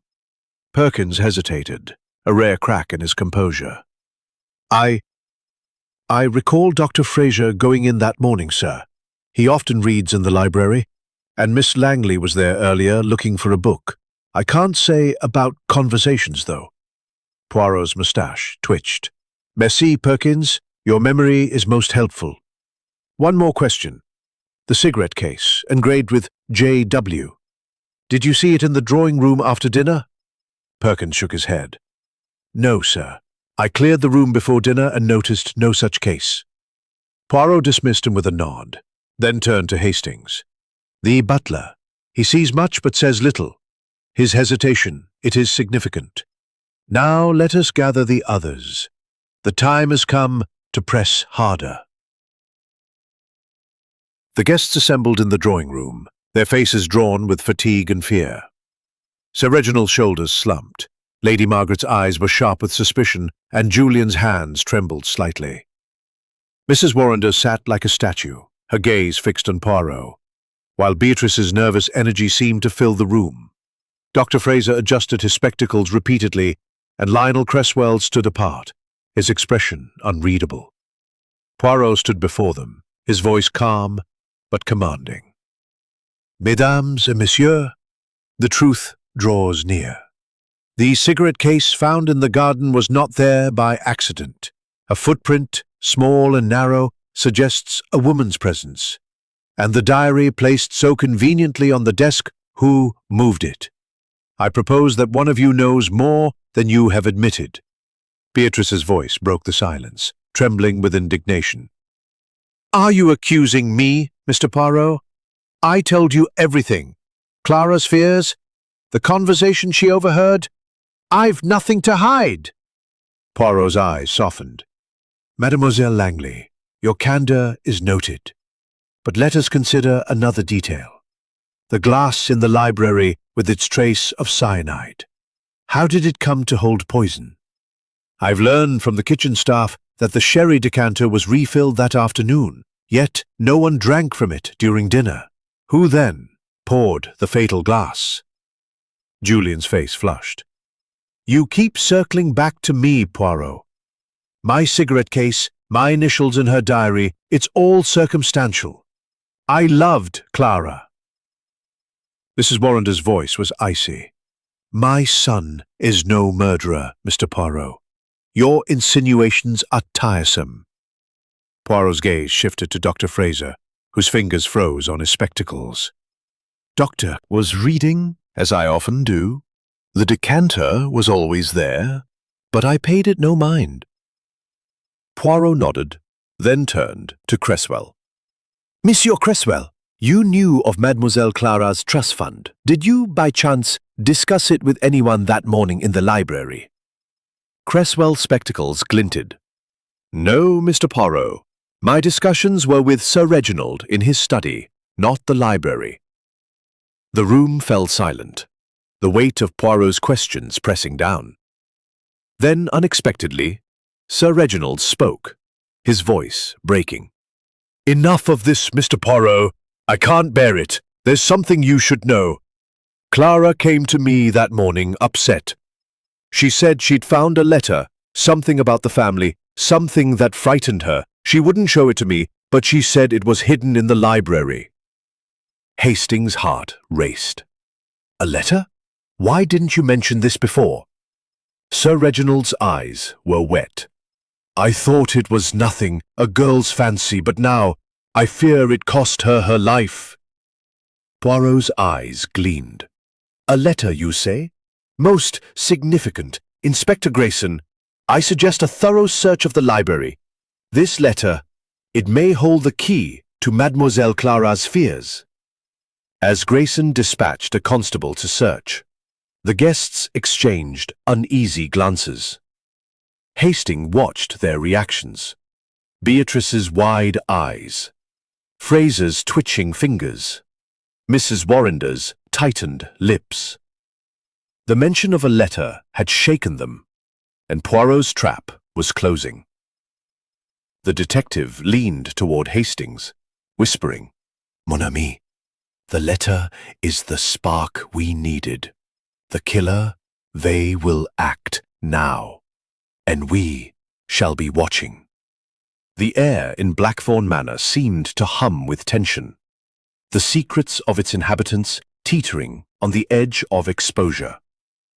Hastings knew that Poirot's little grey cells were at work, weaving the clues into a pattern only he could see, and the truth was closer than ever. Chapter 10. The Reveal. The evening of August 23rd, 1925, cast a sombre glow over Blackthorn Manor, the fading light filtering through the drawing-room's tall windows as if reluctant to illuminate the truth. Captain Hastings sat among the assembled guests, his heart pounding with anticipation. Hercule Poirot stood before the fireplace, his small frame radiating an authority that silenced the room. The tension was palpable, the air thick with the weight of secrets about to be unveiled. The discovery of Clara Ashby's hidden letter, mentioned by Sir Reginald, had set the stage for this moment, and Hastings knew Poirot's little grey cells had pieced together the puzzle. The guests sat in a semicircle, their faces a Fingers twitched nervously, and Lionel Cresswell's spectacles glinted as he watched Poirot closely. Perkins, the butler, stood by the door, his expression unreadable. Inspector Grayson, notebook in hand, hovered nearby, his skepticism tempered by curiosity. Poirot clasped his hands behind his back, his voice clear and deliberate. Mesdames et messieurs, we have come to the end of our tragic tale. Mademoiselle Clara Ashby was murdered, poisoned by cyanide in this house, and the truth has been hidden by lies, misdirection, and fear. But Hercule Poirot sees what others do not. The clues, the diary, the cigarette case, the vial, the glass, the footprint, the overheard conversation, and now the letter have led me to the killer. A gasp rippled through the room, and Hastings leaned forward, his notebook forgotten. Poirot's eyes gleamed as he continued. Let us reconstruct the crime. On the night of August 20th, Clara enters the library at 8:45 p.m. alone. She drinks from a glass of sherry, laced with cyanide, and collapses. No one sees her enter, no one sees the poison administered. How was it done, and why? He paced slowly, his gaze sweeping the group. The glass is the key. It held sherry, but also a trace of cyanide, confirmed by Inspector Grayson's tests. Yet the decanter was clean. The poison was added to the glass alone, a precise act. The vial, found in the fireplace, was wiped clean of prints, a deliberate distraction. The cigarette case, engraved with JW, was buried in the garden, suggesting Monsieur Warrender's guilt.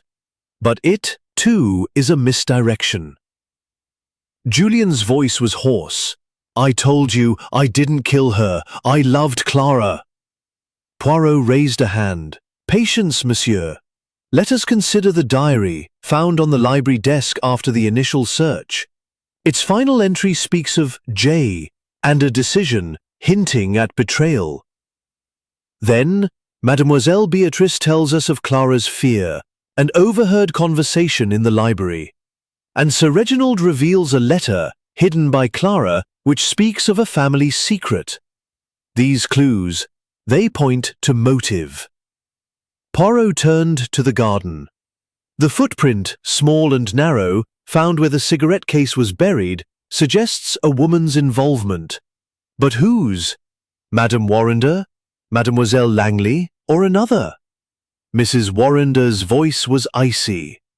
This is absurd, Mr. Poirot. You have no proof. Poirot's smile was serene. Proof, madam, lies in the contradictions. Let us examine the timeline. Dinner ends at 8:30 p.m. with Sir Reginald's toast. The guests disperse, some to the drawing room, others to the hall. Clara goes the sherry, fearing poison. Why? Fraser's face paled, his spectacles slipping. I told you. The smell startled me. I'm a doctor. I know cyanide's dangers. Poirot's gaze shifted to Beatrice. Mademoiselle Langley, you spoke of Clara's fear. A conversation overheard in the library. You were there that morning too, seeking a book. Did you hear this conversation? Beatrice's hands trembled. No, I didn't. I only know what Clara told me. Poirot nodded, then turned to Sir Reginald.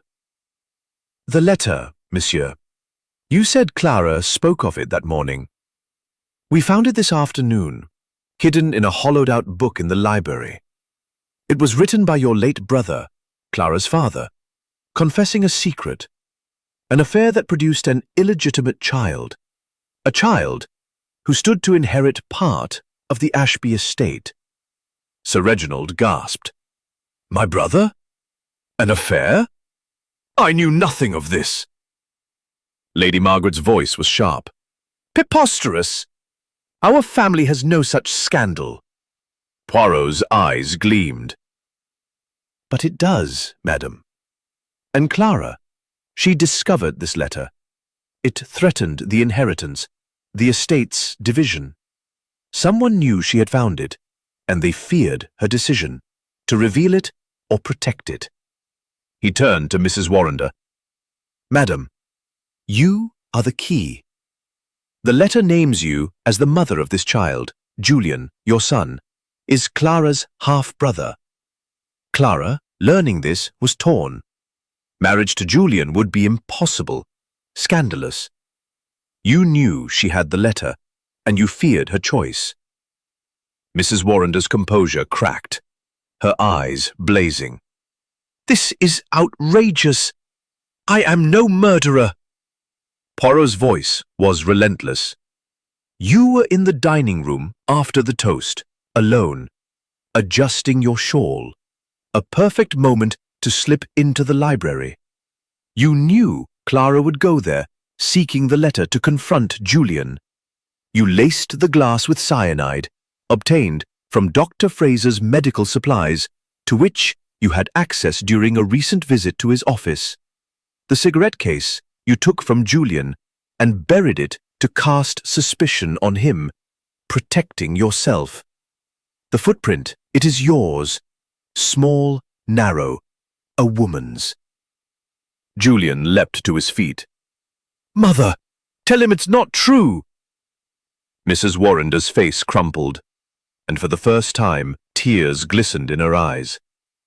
I couldn't let her ruin everything. Julian's future, the estate, it was all at stake. She was going to tell everyone, destroy us. The room erupted in gasps. Hastings's jaw dropped, the pieces falling into place. The diary's J was Julian. Mon ami, the heart is a complex thing, but the truth, it is simple when the little grey cells prevail.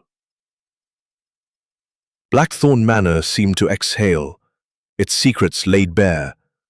The tragedy was complete, but justice, at last, had been served. Chapter 11. The Reflection. The morning of August 24th, 1925, dawned with the quiet solemnity of a Blackthorn Manor, as if the estate itself mourned the truths unveiled the previous evening. The golden light filtering through the drawing-room's windows did little to warm the atmosphere, still heavy with the aftershock of Mrs. Evelyn Warrender's confession. Captain Hastings sat by the fireplace, his notebook closed, his thoughts a jumble of relief and melancholy. Hercule Poirot, impeccable as ever in his tailored suit, stood by the window, gazing at the rose garden where the cigarette case had played its deceptive role.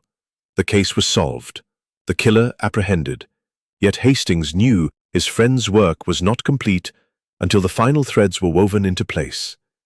The guests, or what remained of them, had gathered for a subdued breakfast. Sir Reginald, his face etched with grief, had retreated to his study, unable to face the others. Lady Margaret's sharp tongue was silenced, her eyes distant with the weight of her family's fractured legacy.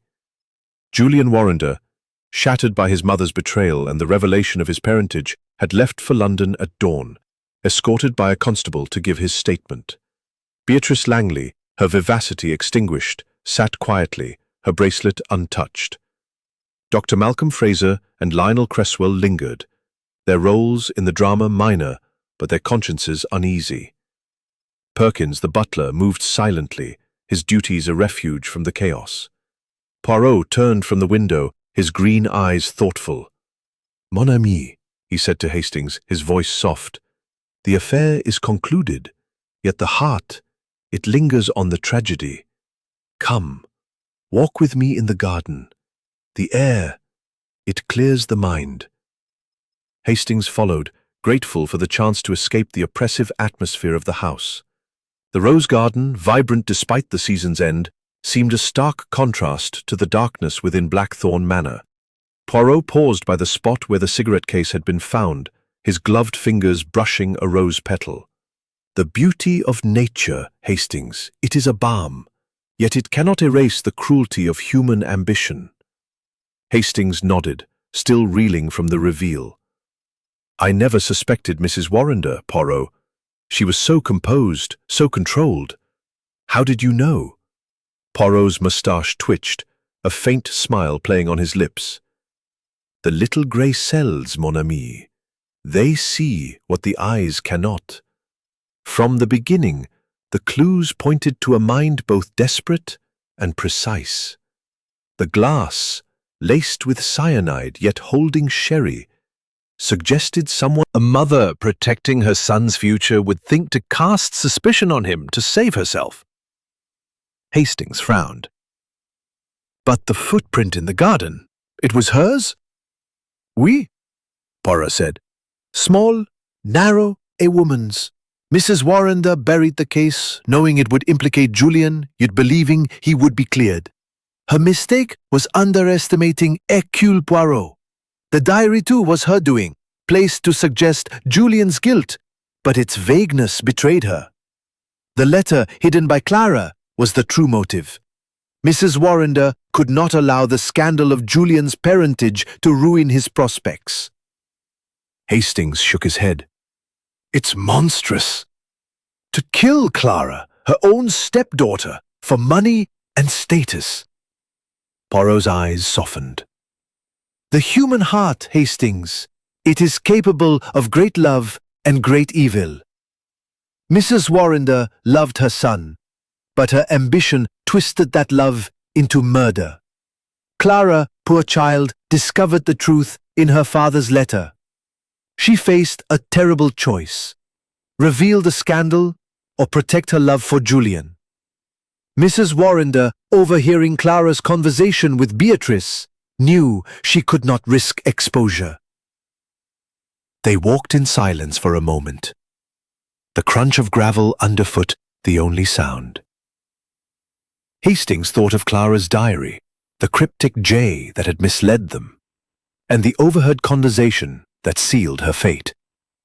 What about Dr. Fraser? He asked. His hesitation during your trap, why was he so nervous? Poirot chuckled. The good doctor, he is guilty only of a small indiscretion. He had taken cyanide from his supplies for a medical experiment against protocol. He feared exposure, nothing more. His nervousness was a distraction, but it served to unsettle Mrs. Warrender. And Beatrice's outburst? Was she telling the truth? Oui, but not all of it, Poirot said. She knew of Clara's fears, but withheld the full extent, fearing her own involvement might be questioned. Loyalty and guilt, they cloud the truth. As they reached the edge of the garden, Poirot paused, his gaze distant. The method, Hastings, was simple yet ingenious. Mrs. Warrender poured the cyanide into the glass during her moment alone in the dining room, knowing Clara would seek the letter in the library after dinner. She placed the glass there, disguised as sherry, and Clara, trusting, drank. The vial was a ruse, the cigarette case a diversion. But the little grey cells, they see through such tricks. Hastings marveled at his friend's clarity. You make it sound so obvious, Poirot. I was completely lost.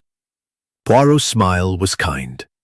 You see, but you do not observe, mon ami. The truth lies in the contradictions. The alibis too perfect. Statement. Everything you said was true. The cyanide came from Fraser's office, and she planned it after Clara found the letter. Poirot nodded. Justice, Inspector, is served. But it is a bitter victory, for a life is lost. As they prepared to depart, Sir Reginald emerged, his face haggard. Mr. Poirot, I thank you. Clara can rest now, knowing her killer is found. But the pain, it will linger. Poirot bowed slightly. Monsieur, the truth heals, though it wounds. Hercule Poirot is at your service. With that, Poirot and Hastings took their leave, the Daimler waiting to carry them back to London. As the manor faded into the distance, Hastings felt a weight lift, yet the tragedy lingered in his heart. "What now, Poirot?" he asked. Poirot's eyes twinkled. "Now, mon ami, we return to the order of life. A café au lait, a quiet evening, and perhaps another puzzle to challenge the little grey cells." Blackthorn Manor receded, its secrets laid bare, and Hastings knew that, wherever they went, Poirot's genius would light the way through the darkest mysteries. Chapter 12. The Echoes of Truth. The late afternoon of August 24th, 1925, draped Blackthorn Manor in a golden haze, as if the Dorset countryside sought to soften the scars of the tragedy that had unfolded within its walls. Captain Hastings stood on the terrace, his gaze lingering on the rose garden where the cigarette case had played its deceptive role in unmasking Clara Ashby's killer. The air was warm, fragrant with blooms, yet a chill lingered in his heart. The arrest of Mrs. Evelyn Warrender had brought justice, but the cost, a fractured family, a life lost, hung heavily over the estate. Hercule Poirot, his Homburg hat tilted at a precise angle, joined Hastings, his patent leather shoes gleaming despite the dust of the gravel path. "Mon ami," he said, his voice gentle, "you are troubled. The case is solved, yet you carry the weight of Blackthorn Manor still." Hastings sighed, his hands in his pockets. "It's the sadness of it all, Poirot. Clara, so young, and Julian, learning his mother's crime and his own parentage in one blow. The Ashbys, torn apart by secrets. It feels unfinished." Poirot's green eyes twinkled with understanding. "The heart. It seeks resolution beyond the law, Hastings. But come, let us take tea with the others one final time. There are echoes of truth yet to be heard." In the drawing room, the remaining guests gathered, their numbers diminished and their spirits subdued. Sir Reginald sat by the fireplace, his once booming voice reduced to a murmur as he spoke. "Indiscretion with the cyanide, forgiven, but not forgotten." Julian Warrender remained in the city grappling with his mother's confession and the revelation of his heritage. Poirot, ever the orchestrator, took his place at the center of the room, a cup of tisane in hand. "Mesdames et messieurs," he began, his tone measured, "the tragedy of Mademoiselle Clara is concluded, yet its echoes remain. I wish to share a final thought. For the truth, it is not only about justice, but about understanding the human soul." Sir Reginald looked up, his face weary. "What more is there to say, Mr. Poirot? My niece is gone, my family's name tarnished. What understanding can heal that?" Poirot's mustache twitched. "Monsieur, the healing comes in facing the truth. Mademoiselle Clara discovered a secret, her father's letter, revealing Monsieur Julian as her half-brother. She faced a choice, to expose it, risking scandal, or to protect those she loved. Her death was a tragedy born of another's fear, Madame Warrender's desperation to preserve her son's future." Beatrice's voice was soft, almost a whisper. "Clara was brave. She told me she wanted to do what was right, but she was so afraid. I should have helped her." Poirot's eyes softened. "Mademoiselle Langley, your guilt is natural but misplaced. You spoke when it mattered, and your truth helped uncover the crime. The overheard conversation, it was Madame Warrender planning with an unwitting accomplice, perhaps herself, in a moment of doubt, speaking aloud. Clara heard, and it sealed her fate." Hastings frowned. "But the cigarette case, Poirot, why bury it if it pointed to Julian?" Poirot's smile was enigmatic. "A mother's paradox, mon ami. Madame Warrender placed it to shift suspicion, believing Julian's innocence would be proven. She underestimated the little grey cells. The footprint, the glass, the diary, all were threads she wove to mislead, but they unravelled under scrutiny." Lady Margaret set her cup down with a clink. And what of the estate, Mr. Poirot? This letter, does it change everything? Julian, an Ashby by blood. What does it mean? Cresswell cleared his throat, his spectacles glinting. The letter complicates matters, Lady Margaret. Julian may have a claim, but it will require legal review. The trust fund, as it stands, reverts to the estate, to be divided among the heirs, Sir Reginald and yourself. Sir Reginald shook his head. I want no part of it. Clara's memory deserves better than squabbles over money. Poirot nodded approvingly. A wise choice, monsieur. Wealth, it tempts the heart to darkness, as we have seen. Let Blackthorn Manor be a place of healing now, not greed. The room fell silent, the weight of Poirot's words settling over them. Hastings felt a pang of admiration for his friend's ability to see beyond the crime to the human frailties beneath. The mystery had been solved. Guilt and the search for redemption would linger.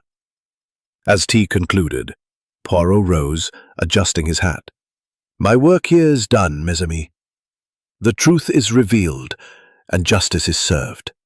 I return to London, where my café au lait awaits. Captain Hastings, shall we? Hastings nodded, gathering his things. As they stepped onto the terrace, he glanced back at Blackthorn Manor, its ivy-clad walls a silent witness to the tragedy. Do you ever tire of it, Poirot? The lies, the betrayals? Poirot's eyes twinkled. Never, mon ami. For in each lie, there is a truth waiting to be found, and Hercule Poirot, he will always find it. The Daimler purred to life, carrying them away from the manor's shadows. Hastings looked back one last time, the roses fading into the distance, and felt a quiet peace. The echoes of Blackthorn Manor would linger, but with Poirot's genius, the light of truth had prevailed. Chapter 13. The Shadow of Doubt. The evening of August 24th, 1925, settled over Blackthorn Manor with a deceptive calm. The Dorset sky streaked with crimson as the sun dipped below the horizon. Captain Hastings, seated in the drawing-room, felt a restless unease, despite the resolution of Clara Ashby's murder. Mrs. Evelyn Warrender's confession had brought justice, but the manor's atmosphere remained heavy, as if its walls held secrets yet untold. Hercule Poirot, preparing to depart for London, stood by the window, his Homburg hat in hand, his green eyes scanning the room with their usual precision. Hastings sensed his friend was not entirely satisfied, as if a final piece of the puzzle lingered just out of reach. The remaining guests, Sir Reginald, Lady Margaret, Beatrice Langley, and Lionel Cresswell, had gathered for a quiet dinner, their conversation muted by the weight of recent events. Julian Warrender was still in London, grappling with his mother's crime and his newly revealed heritage as an Ashby. Dr. Malcolm Fraser had left, his minor indiscretion with the cyanide supply forgiven but not forgotten. Perkins, the butler, moved silently, serving coffee with his customary restraint. Yet Hastings noticed a flicker of hesitation in Perkins' movements, a subtle shift that echoed Poirot's own watchfulness. As coffee was poured, a sudden clatter broke the silence. Perkins, reaching for a tray, dropped a small silver spoon, which fell with a chime onto the hardwood floor. He stooped to retrieve it, his face flushed, and Hastings caught Poirot's sharp glance. "Mon ami," Poirot murmured, leaning close. "Observe the butler. His hands, they betray a nervousness that was not there before." Before Hastings could respond, a young maid, Ellen, entered, her face pale. She has often. Sir Reginald took it, his brow furrowing. "What is this, Ellen?" Poirot stepped forward, his voice gentle but commanding. "If I may, monsieur, this paper, it may be significant." He took the note, unfolding it with care. The handwriting was hurried, distinct from Clara's neat script. Poirot read aloud. "Meet me in the library at 8:30 p.m. We must settle this tonight. It is unsigned, but the ink is fresh, no older than a few days." The room froze. Lady Margaret's cup clinked against its saucer. "Another note. This is absurd, Mr. Poirot. The case is closed. Mrs. Warrender confessed." Poirot's moustache twitched. "Indeed, madame. But the truth, it has layers.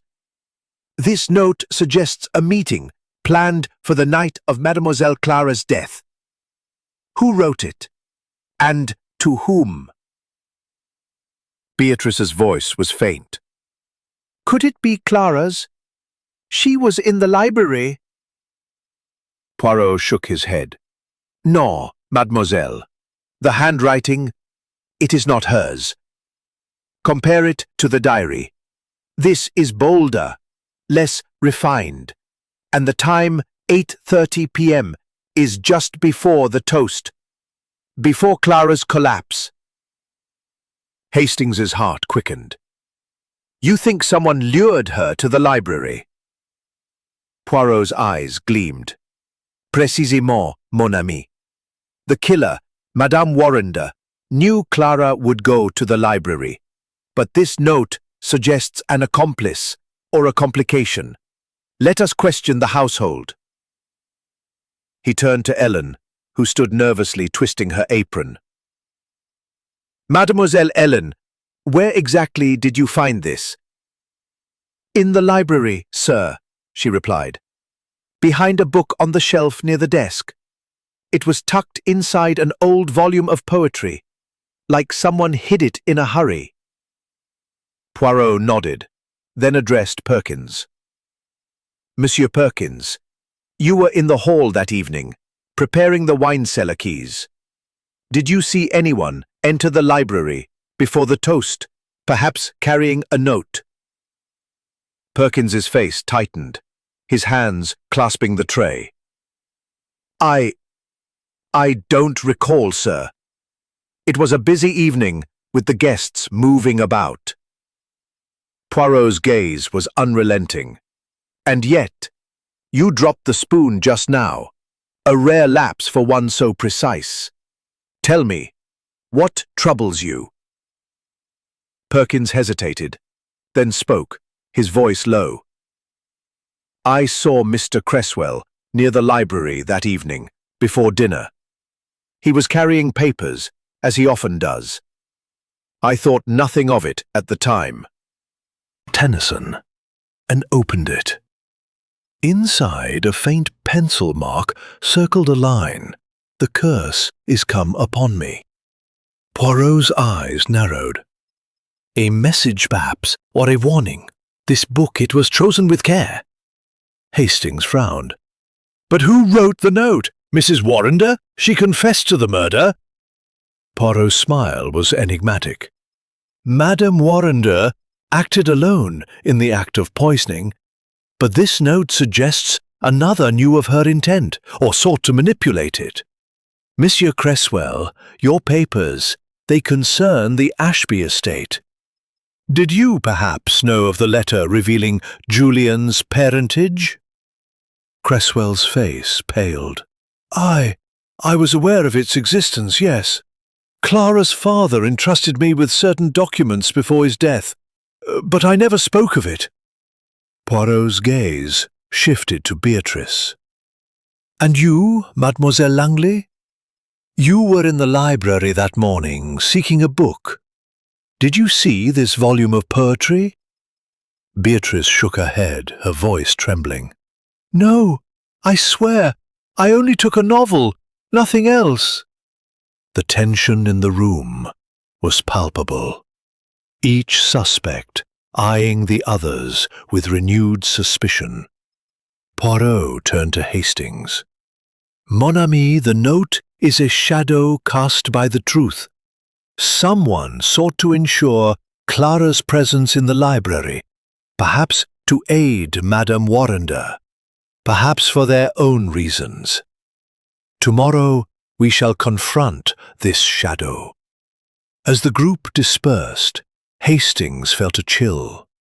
The case, though solved, had sprouted a new mystery, a hidden hand that had guided Clara to her doom. Blackthorn Manor's secrets were not yet exhausted, and Poirot's little grey cells were far from idle. Chapter 14. The Final Thread. The morning of August the 25th, 1925, broke with a crisp clarity over Blackthorn Manor. The Dorset sky a brilliant blue that seemed to mock the lingering shadows within the estate's walls.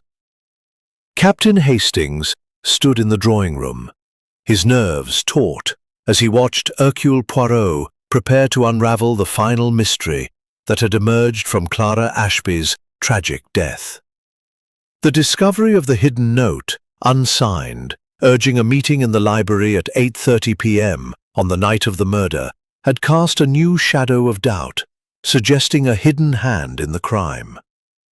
Mrs. Evelyn Warrender's confession had closed the case, but the note hinted at an accomplice or a deeper conspiracy, and Hastings knew Poirot would not rest until every thread was tied. The remaining guests, Sir Reginald, Lady Margaret, Beatrice Langley, and Lionel Cresswell, gathered in the drawing-room, their faces etched with a mixed sharp as ever. Mesdames et messieurs, he began, his voice clear and deliberate. The tragedy of Mademoiselle Clara Ashby is resolved. Yet a shadow remains, a note, found hidden in a volume of poetry, urging a meeting in the library on the night of her death. This note, it is the final thread in our tapestry of truth, and today, Hercule Poirot shall weave it into place. Hastings leaned forward, his heart racing. The note, with its bold handwriting and cryptic message, had rekindled suspicion, pointing to someone who ensured Clara's presence in the library where she drank the poisoned sherry. Poirot held up the note, its worn edges catching the light. This message, it is not from Madame Warrender, the confessed killer. Her plan was solitary, her motive clear, to protect her son's future from the scandal of his parentage. But the note suggests another knew of her intent, or sought to manipulate it. Let us unravel this mystery. He turned to Perkins, whose hands tightened on the tray he held. Monsieur Perkins, you saw Monsieur Cresswell near the library that evening, carrying papers. You dropped a spoon yesterday, a sign of unease. Did you perhaps see more than you have admitted? Perkins's face paled, his voice low. I meant no harm, Mr. Poirot. I found the note that evening, after the tragedy, when tidying the library. I hid it, fearing it would complicate things. I didn't know what it meant. Poirot's eyes narrowed. And yet you chose to conceal it. Why, Monsieur Perkins? Perkins swallowed hard. I recognized the handwriting. It was Miss Langley's. I thought she might be in trouble, and I've always been fond of her.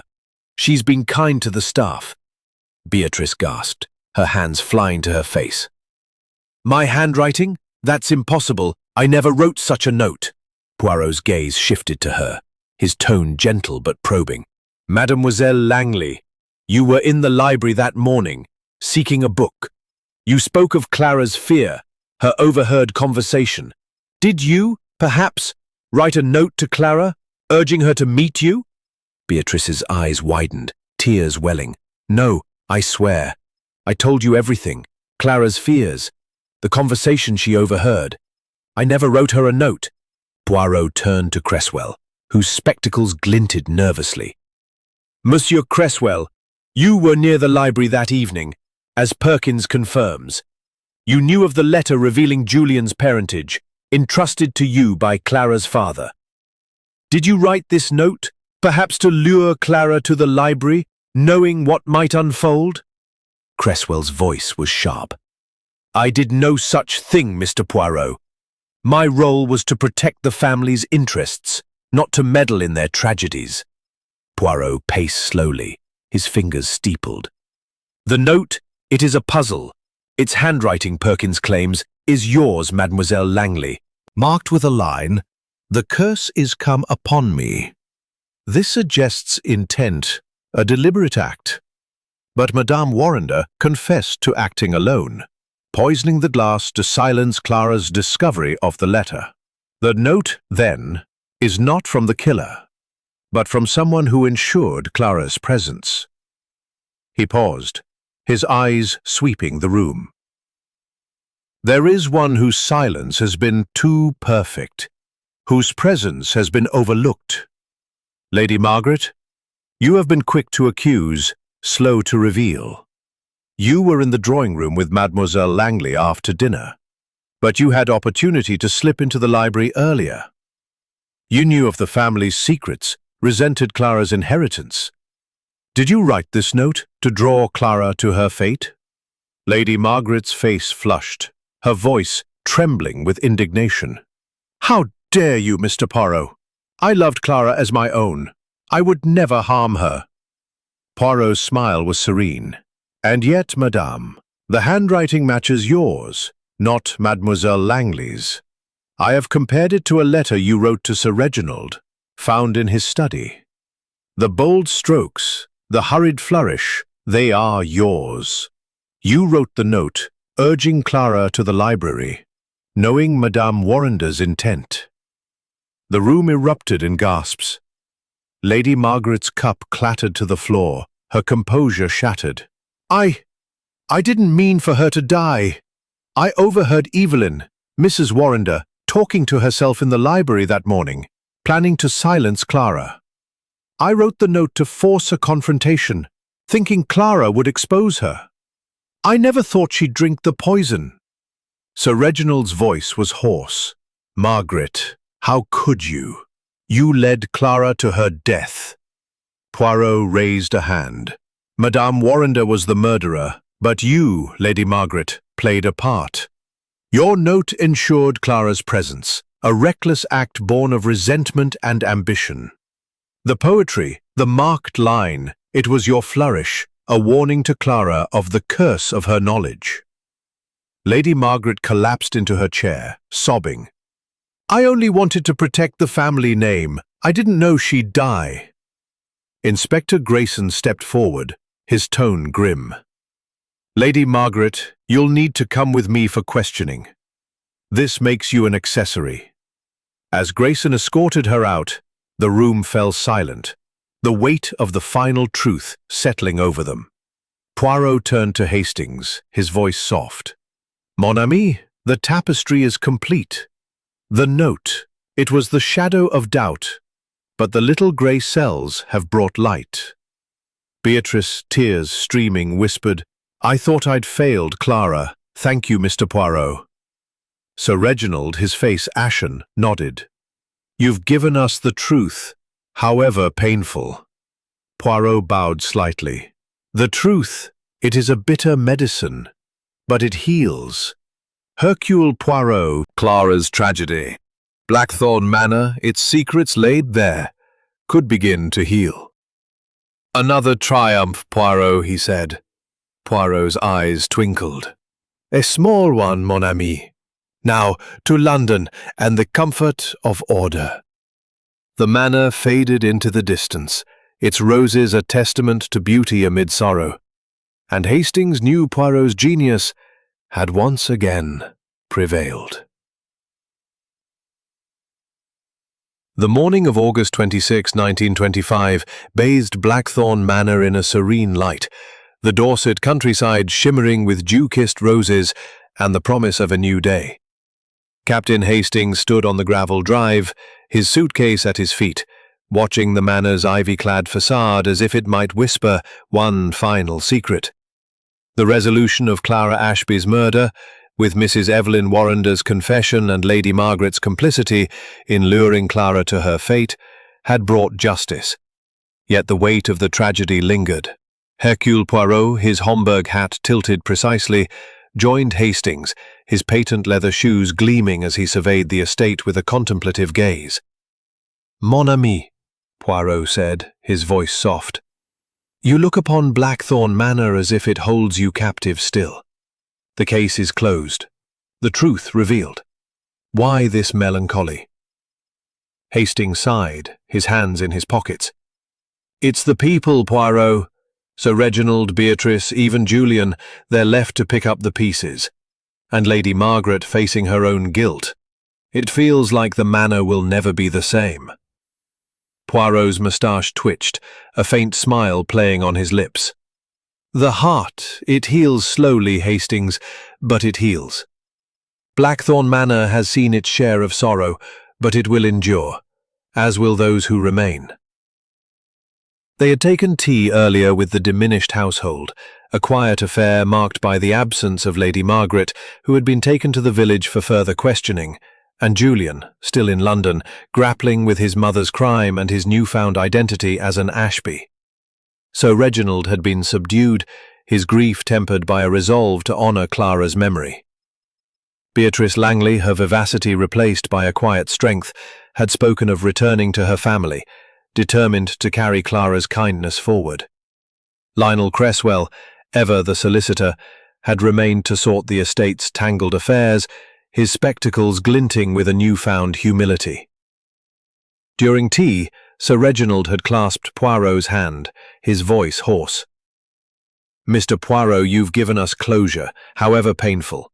Clara's killer is caught and Margaret's part, it's a bitter truth, but a necessary one. How can I thank you?" Poirot had bowed slightly. "Monsieur, the thanks is in the truth.